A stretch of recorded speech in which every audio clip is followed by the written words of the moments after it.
राजधानी अहम ख़बर अव्हांखे ॾियूं पिया कोयटा ऐं ज़रगोन रोड जे वेझो धमाके में 2 एहलकार ज़ख़्मी थी पिया आहिनि।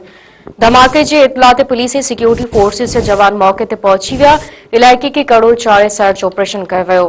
सिक्योरिटी ज़रियनि जो चवणु आहे त फितनतुल हिंदुस्तान जे दहशतगर्दनि पारां आपघाती हमिलो कयो वियो।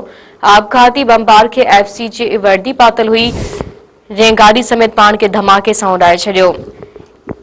सिक्योरिटी ज़रियनि जो वधीक चवणु आहे त आपघाती बमबार खां सवाइ हमिलो करण फितनतुल हिंदुस्तान जा 5 दहशतगर्द मारिजी विया आहिनि। हिकु भेरो ॿीहर अव्हांखे ब्रेकिंग न्यूज़ ट्रांसलेट ॾियूं पिया। कोयटा में ज़रगोन रोड जे वेझो धमाके में 2 एहलकार ज़ख़्मी थी पिया आहिनि। धमाके जी इत्तला ते पुलिस ऐं सिक्योरिटी फोर्सिस जा जवान मौके ते पहुची विया। इलाइक़े खे कड़ो चाढ़े सर्च ऑपरेशन कयो वियो।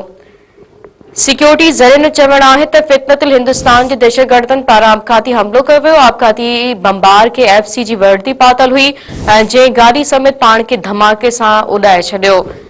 सिक्योरिटी ज़रियनि जो वधीक चवणु आहे त आपघाती बमबार खां सवाइ हमिलो कंदड़ फितनतुल हिंदुस्तान जा 5 दहशतगर्द मारिजी विया आहिनि।